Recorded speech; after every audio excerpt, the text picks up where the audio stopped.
God eftermiddag. Mange tak for invitationen til at præsentere min forskning her. Det er første gang, jeg er i Danmark, og det er en stor glæde for mig at se er smukke land.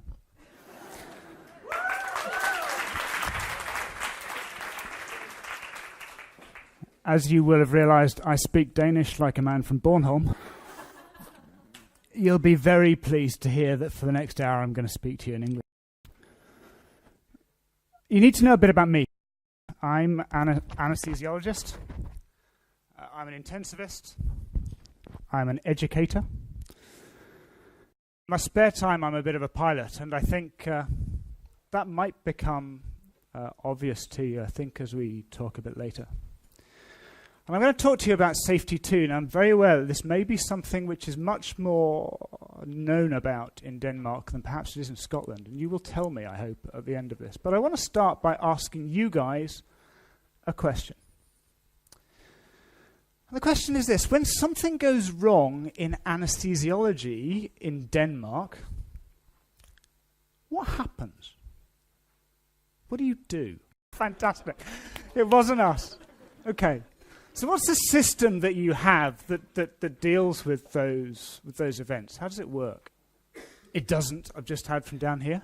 Okay, so I thought there might be a slight difference about how you deal with these things to how we do. And you have to bear in mind that my frame of reference is very much Scottish. I work in Scotland, that's where I come from. We need to talk about this glass. This glass is either half full or half empty. It is a Carlsberg glass. You will also know that in the UK we know two things about Denmark. One of which is it's where Carlsberg comes from. And the other thing is it's where bacon comes from. Okay? So this glass is either half empty or half full, depending on which way you see it. And I guess that's a bit how we see safety too. I've always been a supporter of safety as a concept, but I've always felt a bit sidelined by our patient safety movement in Scotland. Our patient safety movement in Scotland is well established. It has been running for nearly 15 years now. We have a very well-established program of interventions and analysis and reporting around adverse events in healthcare particularly, but it's been a bit evangelistic. It's dropped in a lot of tools and potential solutions. And it's very much emphasized system and process. As part of that system, as part of that process, we have emphasized rigorous, very enthusiastic analysis of adverse events, not just in anesthesia, but in healthcare as a whole. And we've used the outcomes from those analyses to signpost the things that we need to change. And that's never resonated terribly well with me. I've always been a believer in the brilliance of humans. I think humans are amazing. And I've always been eternally optimistic about our potential as humans within a healthcare system to improve not only the healthcare systems in which we work, but our behavior within those systems to try and make that better. And that hasn't fitted terribly well with the Scottish Patient Safety Programme's relentless approach to analysing the things that have gone wrong. And it's not just in healthcare. You will have realised about a fortnight ago, 2 weeks ago, that BA's computer systems fell apart. And if you were trying to get from anywhere to anywhere that day, it didn't happen, you didn't go. And as that story unfolded, we got to the point at which somebody said, well, of course, it's a human error. A human made a mistake. And it all sort of died away, and we went, oh, well, humans. And it worries me that human error becomes the end point of investigations. And what that leads us to do is to try and restrict or to control or to constrain the behavior of humans within the system with rules and protocols and guidelines and algorithms. And that's particularly true in the era in which we work, where every intervention that we make needs to be supported by evidence. And it leads to this sort of headline in our newspapers. I looked really hard for a Danish one. I can't find one because I don't understand Danish. But this is from the Times, and this is what we are against. Yep. If we try and report things that have gone on or things that we think could happen, then this perception that actually we're trying to protect ourselves from it. So we're not supported in reporting and admitting our challenges and failings, our risks and threats. And it leads us to this. Now, I don't know whether pesky translates into Danish, but pesky is nuisance, irritation, itchy, annoying humans. And I think this sort of pesky humans, the idea that the humans are the thing in the system that make it fall apart. If we could take the humans out of the system, if they weren't there, it would all be fine.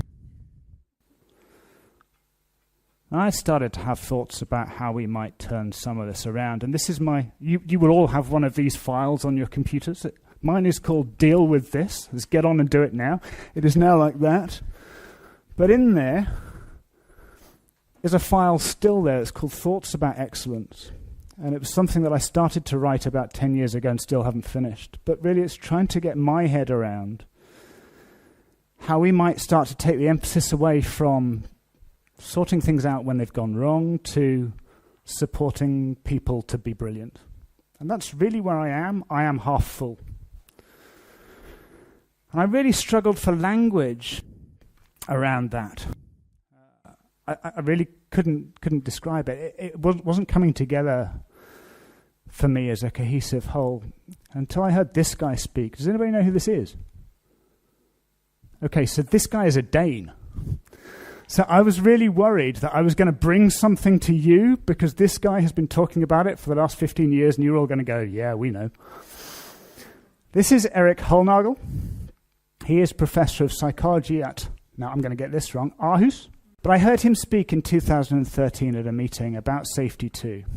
And he's very eloquent. He is able to explain concepts in a very useful way. And I had one of those moments where a light went on in my brain and I thought, he has this right. He put language and structure about my thoughts about excellence. So the rest of my presentation is based almost entirely about my reading and my understanding of what I understand from him and others in the UK who are talking about this now. And we need to put that into context. We live in a very, very different world now, I do, to that which I grew up in my teens. And perhaps that's most noticeable in the way that we exchange information. I had my first girlfriend when I was 13 years old. That was in 1984. And we didn't live in the same town. I was away at school, she was away at school. And our relationship for a year was based entirely around sitting and writing things, largely on pink note paper, and posting them to each other. So our conversations were 2 or 3 days apart. And of course, that's very different now. We talk, we text, we tweet, we use Facebook, we use WhatsApp, whatever. Almost all of our information, our communication now is through thumbs. If you watch a bunch of teenagers around the table, they are not speaking to each other, they are texting each other. Okay? It's also changed the mode in which we communicate. We used to do one-to-one. A letter is sent to one person. We now do a lot more of one-to-many. We broadcast. We're much more connected. We are much more interdependent. This is my Twitter reach. Yeah. And I'm staggered. Yeah. Still amazed. Yeah, that there are people all over the world that have any interest at all in what I have to say. But if I tweet something, there are 2,000 people all around the world that seem to be interested in what I have to say, in a way that 20 or 25 years ago, that would never have happened. Also leads on to some fairly interesting behavior too.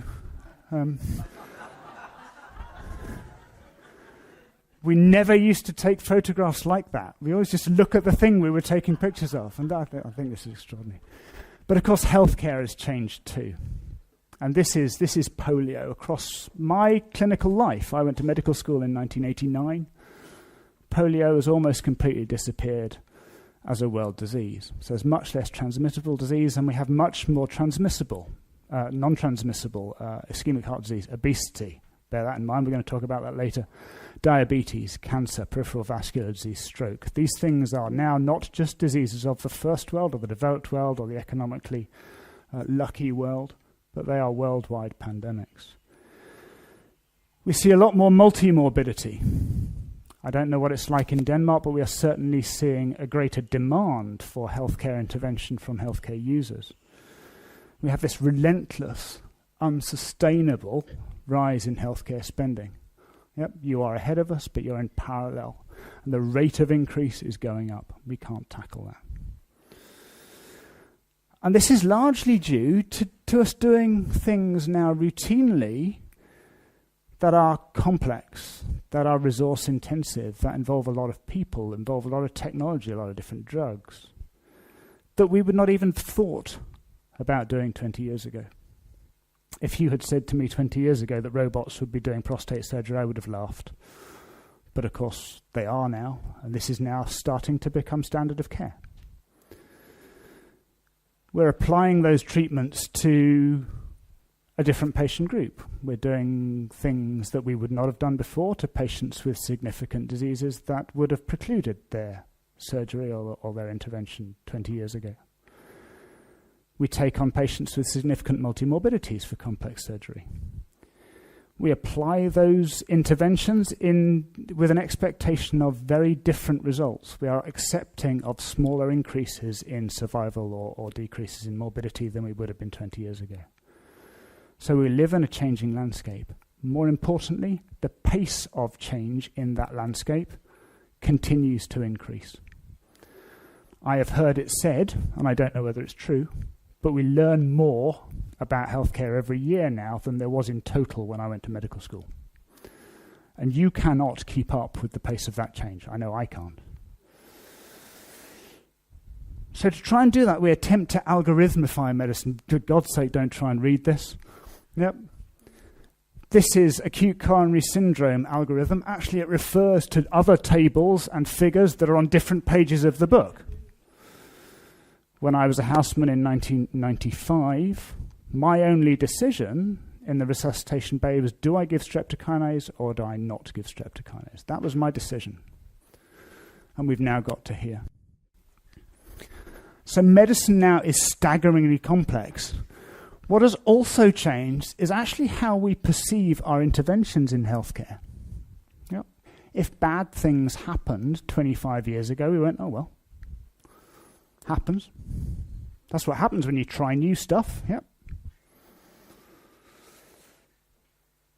And something happened in 1998, and this report was published in the USA. It's called 2 Hours Human. You can look it up. It's all over the place. Many of you will have read it. But we changed our focus from this adverse event perception being the price of progress to something that actually we should try and root out, and we should restrain, preclude, diminish, eradicate if we can. The concept of the never event, the thing that should never happen in healthcare, started to appear. And this healthcare safety industry really rose out of this report and led Bill Clinton in 2002 to say we are going to reduce medical error, catch the word error, we're going to reduce healthcare error by 50% in 5 years. He hadn't got a clue how he was going to do it, and to be honest, nor did anybody else. Okay, nobody really had an idea of how we were going to reduce challenges that are harming patients in that timescale. So what we did was we went to models that we had that went back probably 70 years, and this is one. Yep, you don't ever see a safety lecture without that slide in it, right? It's always got it. This is James Reed's Swiss cheese model. And the idea is that there are barriers and constraints within a system, that if the gaps in those barriers line up, then the error falls through and a bad thing happens. But this is a model that's adapted really from instant causation, from management theory and from safety theory that started, the scientific management theory that started really in the 1930s. And they rely on this concept that there is a linear model of cause and effect. If you knock one domino over, sooner or later the domino at the other end of the chain will fall over too. And it's led us to this idea that if we start with the last domino, if we work our way back down the chain, we can find the first domino that fell over. If we follow this adverse event back through the holes in the cheese, we can find the root cause, the thing that kicked it all off. Key to these processes, I think, and the important thing to me is that the human in the system is seen as the bit that breaks. Everything else is fine. It's the human in the system that is the fallible element. And if we can constrain and restrain, build rules into the system, build enough barriers, then the humans won't let that error through. And conceptually, that's a challenge. Because if you define safety on the basis of this linear cause and effect, this safety one theory, then a system that is safe doesn't have anything in it. No bad stuff happens in a safe system. That's the logical extrapolation of that. So actually, when you have a safe system, nothing happens. And that leads us to this situation where we say, well, it's okay, nothing's happened, it's fine. We don't need to invest in safety. We don't need to think about safety. We don't need to plan for adverse events because there aren't any, it's fine. Whereas if we looked at it perhaps in a different way around, and we measured the things that cause safety, then perhaps we would invest, perhaps we would contribute, perhaps we would stay engaged with those things that contribute to a healthy system. This, to me, is exemplified in the thing that happens in the newspaper where, completely understandably, the wife or the mother of the person that has been harmed in healthcare turns around to the camera and says, we need to make sure this never happens again. And that's a very, very difficult thing to do. Because the starting point in safety one is looking at the red bit. Even in healthcare, and I don't know what your adverse event rate is, depends what you count and how you measure it. Our adverse event rate in Scotland is about 5%. One in every 20 patient encounters will have some kind of critical incident or adverse event associated with it. You're looking at a very small proportion of the total activity. Most of the time, actually, it works.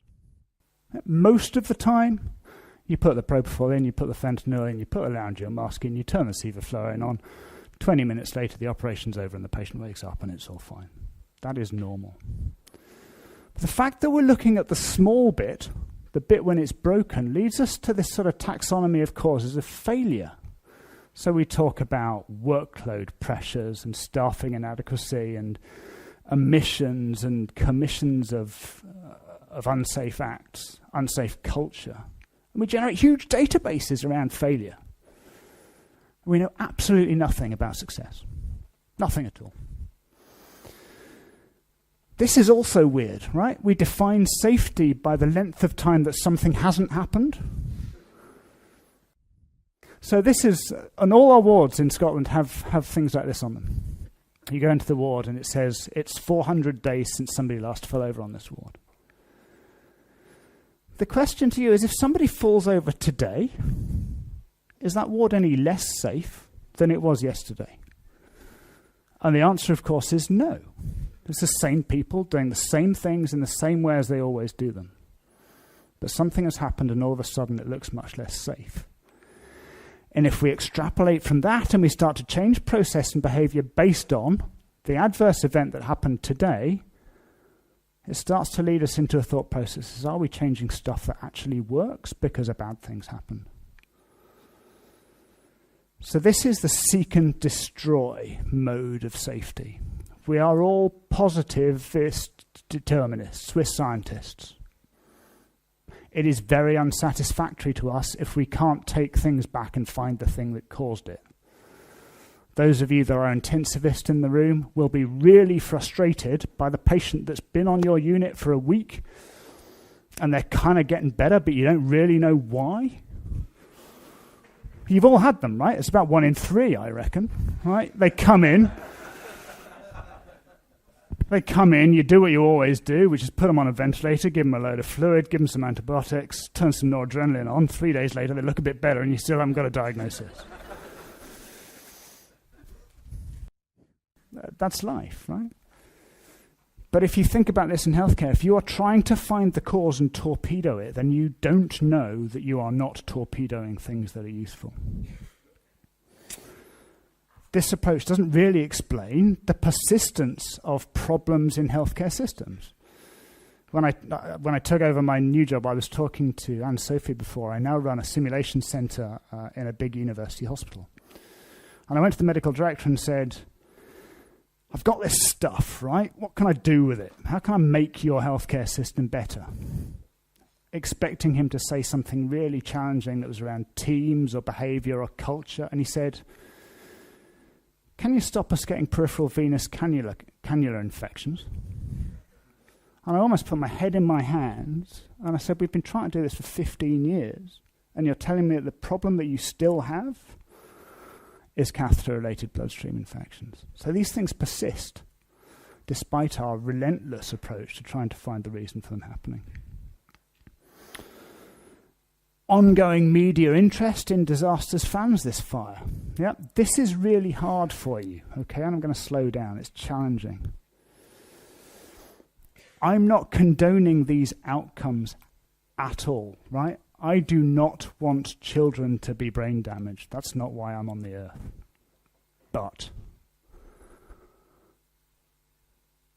Basildon Hospital did thousands of hip replacements that year, and they were fine. Hundreds of babies were born at the West Sussex Hospital without any complication whatsoever. Lots of patients came into accident and emergency and didn't fall over. Yep. Lots of patients had completely uncomplicated surgery in Wales. So most of the time, those systems work. And that's important to you. Because the problem that we have in a safety one system is this kind of assumption that comes out of our approach to trying to find and fix stuff, is that if we have a failure, something must have malfunctioned to cause it. And if we have a success, then everything must have functioned in the way that we intended it to, the way that we wrote it down, the way that we planned, the way that we have written our plans and protocols and algorithms to cover. When we notice something's gone wrong, of course, what we then try and do is find the malfunction and fix it, or we try and build rules and constraints around what we perceive to be proper function of systems. And this is based on the assumption that healthcare systems are tractable. Tractable to me means that we know how they work, that we understand them, that they are loosely coupled, that a failure in one bit does not necessarily cause failure in another bit. We can isolate and describe the function of different bits of the system. And that's true for engines. Yep. If I take my motorcycle engine apart, I know that if I put it back together and I can get petrol and air and a spark into it, then it will run. And if I can't get any of those three things into it, then I know that actually I need to go to fuel pump, or I need to go to air filter, or I need to go to the coil. I need to fix those bits. They're understandable, they're tractable. The timeline is terribly seductive. That idea that things happen in sequence and one begets the other. And that leads us on to this kind of concept. You'll have all seen this diagram for root cause analysis. This is Ishikawa. That a fall happened because somebody wasn't watching them, because they were in a side room, because we didn't have any beds where we could watch them, because the hospital was full. So this idea of this linearity of events takes us onto that. But of course it's not that simple. And if you think about it like this, then if we concentrate on outcome, then sometimes actually everything happens like it should have done. The patient turned up at the right time, they went to sleep, they had the right operation, antibiotics were given, they got their heparin, they woken up, they had the right analgesia, they ate early, they got out of bed, and they still got a wound infection. If we were doing things right and we work on the basis that the outcome was bad, we change things within a system that works, and might change it for the worse. Of course, sometimes, and perhaps quite a lot of the time, we don't do things quite right and we get away with it. We get lucky. So if we start thinking about process, and particularly the proper function, the everyday function of the systems in which we work, then we try and avoid this bear trap of changing our systems based on outcome. We change them based on function. So safety one is based very much on simple, straightforward, mechanotechnical activity. It's technologically relatively simple. It's got fairly low integration. It's loosely coupled. And it's understandable. It's tractable. We're making an assumption that those systems are well designed and they're well maintained, that the procedures are correct, that they're comprehensive and they're understood, that people do as they're expected and as they've been trained to be, and that the people that designed the system have taken account of the totality of possible events. That's quite difficult. But of course, healthcare is rapidly evolving. Our systems are not tractable, they evolve. The human-technology interface is poorly understood. It's complex. Yeah, our systems are intractable. So this safety one process has its flaws. Chiefly the direct link between cause and outcome. And the idea that by looking back at that, we can deduce the cause and we can fix the cause of the adverse outcome. That may be true of engines, it may be true of factories, but there's little support for that in complex adaptive systems, socio-technical systems, such as healthcare. Even James Reason, he of the Swiss cheese model, is on record as saying the Swiss cheese model might be past its sell-by date, and I think he's probably right there. Nowhere is this more apparent than in the OR. Yep, this is an evolved system. The interface between the humans and the technology is complex. We're replacing some human activity by technology. Yep, we have ambitious targets that are around safety. Our systems are tightly coupled. A failure in one bit will almost certainly cause failure in another bit. And the whole thing actually is very, very, very tightly interdependent. We don't really understand it. We don't really understand how healthcare systems work.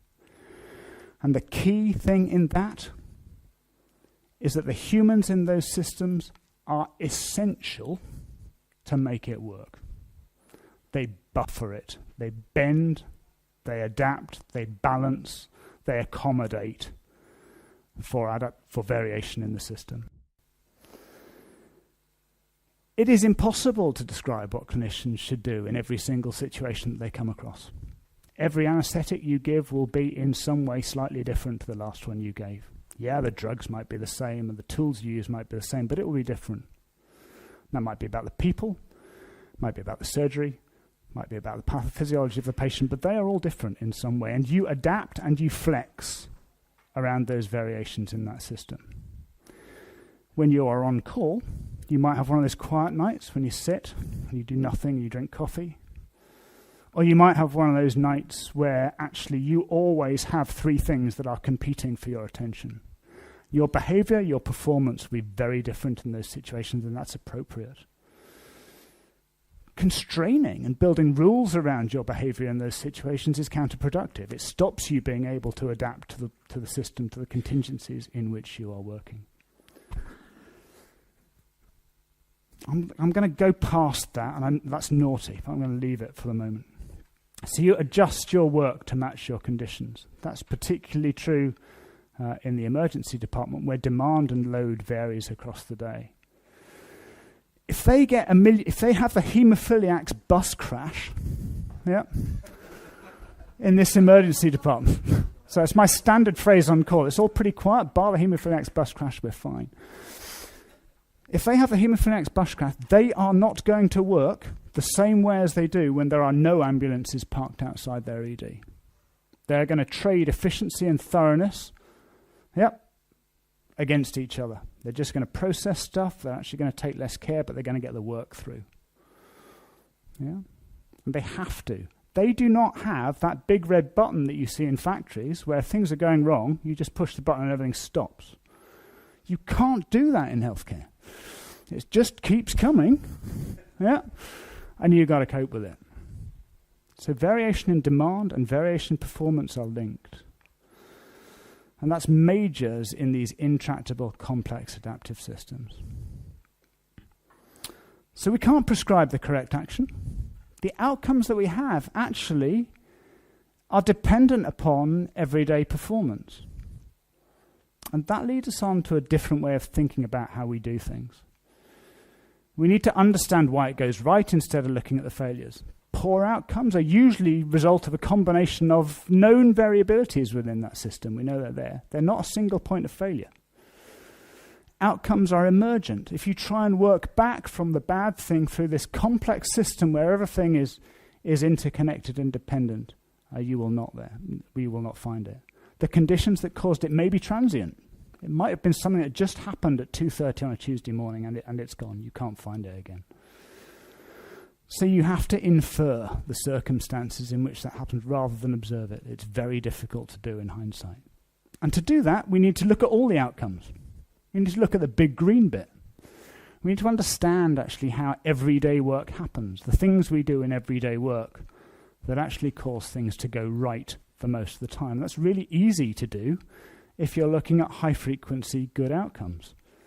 It also actually means that if you've got more stuff happening that promotes safety, you've got a big number rather than nothing. And that leads you on to think about more investment and more training in safety.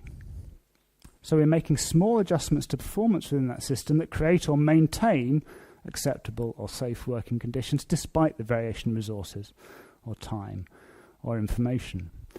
Because, of course, the ends of performance are really easy to see. Yeah? You will all talk about the great save that you had. That patient that came into the resus room and I did this stuff and it was amazing and look, they're great. You probably don't talk so much about this end. Yeah? That day when you took the fit ASA 125-year-old and it all went a bit wrong. But, of course, if we're looking at the ends, we're leaving out this vast amount of activity, which is just kind of what happens every day. And it's often ignored, but it's really easy to watch because it's happening all the time. And variation within that, of course, has to be present. One tomato is not the same as another tomato. One anaesthetic is not the same as another. The things in that system very, very rarely function in a bimodal way. They don't either work or they don't work. Yeah, they kind of work. And they work a bit better, and they work a bit less well, but they don't work in a binodal way. There is variation in performance across the piece.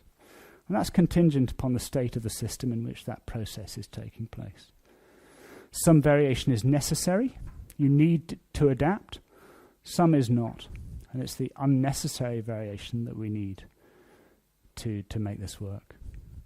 So I'm going to sum up a safety tour approach, right? And this is, look at the green apple. Let's look at the stuff that's going right, that's happening every day, that results in the outcomes that we want and need. Let's focus on the frequent stuff, the stuff that's happening all the time, not the rare catastrophe. Rare catastrophes are emergent. Yep, they are not dependent. Frequent small adjustments to lots of stuff are easy to manage and change. And big changes on the basis of bad things happening may have inadvertent consequences that you do not want or need. We need to stay vigilant. We need to keep our eye on things. Bad outcomes are always possible, but they are emergent. They're not necessarily as a result of malfunction. Being vigilant keeps us applying continuously the things that we know work. We need to invest in safety, and that's about maximizing the stuff that we do that's right. We can measure that, and we can see it go up, and if we can see it go up, there's an argument that we continue to invest in it. And we need to prioritize thoroughness over efficiency. Do you want your suit made in 5 minutes in a factory in China, or do you want it made by this guy? Yep, I want it made by this guy. He's thorough, he's careful. Yep. So let's put a bit of emphasis on doing things right rather than doing lots of stuff. These are 2 books that you should read if I've sparked an interest in any of you about looking at things perhaps slightly differently at 90 degrees to what you've heard before. Then these are 2 very good books, particularly because this guy is Danish. Okay? I'm going to stop bang on time. That is my Twitter username. Yep, I will tweet some links with a conference hashtag when I get off this evening. And of course, I'm very happy to discuss any of this with you either now or over a cup of tea in a minute. Thanks.